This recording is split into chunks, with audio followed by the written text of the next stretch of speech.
നമസ്കാരം, മലയാളി വാർത്തയിലേക്ക് സ്വാഗതം.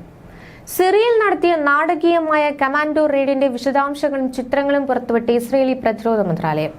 സെപ്റ്റംബറിൽ ഭൂഗർഭ മിസൈൽ നിർമ്മാണ കേന്ദ്രം ലക്ഷ്യമിട്ട് ഓപ്പറേഷൻ മിനി വേസ് എന്ന രഹസ്യ കോടി നടത്തിയ റെയ്ഡ് ഒരു മികച്ച വിജയമായാണ് സൈന്യം കണക്കാക്കുന്നത്.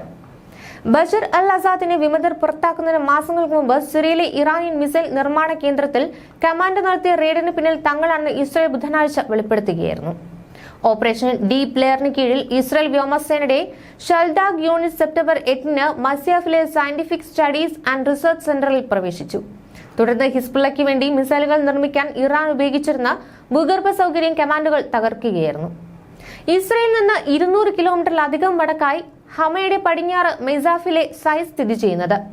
കഴിഞ്ഞ 5 വർഷത്തിനിടെ IDF നിരവധി തവണ സൈറ്റിൽ വ്യോമാക്രമണം നടത്തിയെങ്കിലും ഇറാൻ ഉപയോഗിക്കുന്ന ഭൂഗർഭ സൗകര്യം ലക്ഷ്യമിടാൻ അവർക്ക് കഴിഞ്ഞിരുന്നില്ല. തുടർന്ന് ഇത് വീണ്ടും ലക്ഷ്യമിട്ട് സെപ്റ്റംബർ 8-ന് IAF കമാൻഡോകളെ ഹെലികോപ്റ്ററുകളിൽ നിന്ന് ഇറക്കി. അതിനുശേഷം അവർ പ്രവേശന കവാടത്തിലെ കുറച്ചു ഗാർഡുകളെ കൊലപ്പെടുത്തിയ ശേഷം രഹസ്യ സൗകര്യത്തിലേക്ക് പ്രവേശിച്ചു.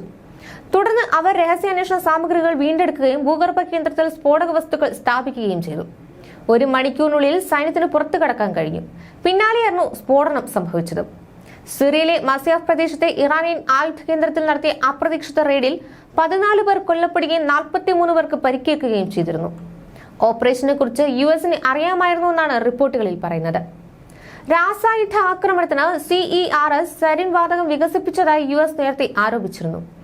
ഗോലാൻ ഹൈലൈറ്റ്സിലെ ബഫർ സോണിന്റെ സിറിയൻ ഭാഗം IDF കഴിഞ്ഞ മാസമാണ് പിടിച്ചെടുത്തത്. അതിനെ പ്രതിരോധപരവും താൽക്കാലികമായ നടപടി എന്നാണ് വിശേഷിപ്പിച്ചത്. അസദ് ഭരണകൂടവുമായുള്ള 1974-ലെ കരാർ അദ്ദേഹത്തെ പുറത്താക്കിയതോടെ തകർന്നതിനാൽ രാജ്യത്തിന്റെ അതിർത്തി സംരക്ഷിക്കുകയാണ് IDFന്റെ ലക്ഷ്യമെന്ന് ഇസ്രായേൽ പ്രധാനമന്ത്രി ബെഞ്ചമിൻ നെതന്യാഹു പറഞ്ഞു. യോം കിപ്പൂർ യുദ്ധത്തെ തുടർന്ന് 1974-ൽ ഇരു രാജ്യങ്ങളും തമ്മിലുള്ള ബന്ധം വേർപെടുത്തുന്നതിനുള്ള ഉടമ്പടി പ്രകാരമാണ് ബഫർ സോൺ അംഗീകരിക്കപ്പെട്ടത്.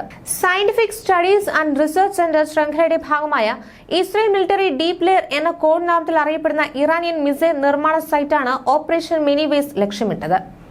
ഓപ്പറേഷനിൽ ഉൾപ്പെട്ട സൈനികർ ഷാൽഡാഗിലെ 100 അംഗങ്ങളും യൂണിറ്റ് 669-ലെ മറ്റൊരു 20 അംഗങ്ങളും പ്രാദേശികമായി യാസുർ എന്ന് പേരിട്ടിരിക്കുന്ന 4 CH-53D ഹെലികോപ്റ്ററുകളിൽ സിറിയയിലേക്കും പുറത്തേക്കും കൊണ്ടുപോയി. പട്ടാളത്തിൽ ജോലി ചെയ്യുന്ന നായ്ക്കളുടെ സേനയുടെ ഭാഗമായിരുന്നുവെന്നും കാണിക്കുന്നുണ്ട്. അജ്ഞാത ഇസ്രയേലി യുദ്ധവിമാനങ്ങളും ഇസ്രയേലി നാവികസേനയുടെ കപ്പലുകളും നിരീക്ഷണവും അഗ്നിശമന പിന്തുണയും നൽകി. സൈറ്റിലെ ഫോർക്ക് ലിഫ്റ്റുകൾ പോലെ കമാൻഡോകൾ ടണലുകൾക്ക് ചുറ്റും സ്ഫോടക വസ്തുക്കൾ നീക്കാൻ അവർ കൊണ്ടുവന്ന ക്വാഡ് ബൈക്കുകൾ ഉപയോഗിച്ചു. മൊത്തത്തിൽ 50 കമാൻഡോകൾ സ്ഫോടക വസ്തുക്കൾ സ്ഥാപിക്കുന്നതിൽ ഏർപ്പെട്ടിരുന്നു. മറ്റ് 50 പേർ നിരീക്ഷണം നൽകാനും മറ്റും പുറത്ത് കാത്തുനിന്നു. അതിനിടെ IAF പോരാളികൾ ലക്ഷ്യങ്ങൾ ആക്രമിക്കുന്നത് തുടർന്നു. ഏകദേശം 660 പൗണ്ട് സ്ഫോടക വസ്തുക്കൾ ഒളിപ്പിച്ച ശേഷം സൈറ്റിന്റെ പ്രവേശന കവാടത്തിൽ ഒരു റിമോട്ട് ഡിറ്റണേറ്റർ സ്ഥാപിച്ചു. 100 കമാൻഡോകൾ യഥാർത്ഥ ലാൻഡിംഗ് സൈറ്റുകളിലേക്ക് നീങ്ങി. ഹെലികോപ്റ്ററുകളിൽ കയറിയതോടെ സ്ഫോടക വസ്തുക്കൾ പൊട്ടിത്തെറിച്ചു. IDF പറയുന്നതനുസരിച്ച് സിറിയയിലെ ഗ്രൗണ്ടിൽ 2 മണിക്കൂറിലധികം സമയമെടുത്താണ് കമാൻഡോകൾ ഓപ്പറേഷൻ പൂർത്തിയാക്കിയത്. ഇറാന്റെ അച്ചുതണ്ട് നമ്മെ ആക്രമിക്കാൻ ആയുധമാക്കാനുള്ള ശ്രമങ്ങൾക്കെതിരെ ഞങ്ങൾ സ്വീകരിച്ച ഏറ്റവും പ്രധാനപ്പെട്ട പ്രതിരോധ പ്രവർത്തനങ്ങളിൽ ഒന്നാണിത്. സ്വയം പ്രതിരോധിക്കാൻ എല്ലായിടത്തും നടപടിയെടുക്കാനുള്ള തങ്ങളുടെ ധൈര്യവും ദൃഢനിശ്ചയവും അത് സാക്ഷ്യപ്പെടുത്തുന്നുവെന്നാണ് നെതന്യാഹു ഈ ഓപ്പറേഷനെ അഭിനന്ദിച്ച് പറഞ്ഞത്.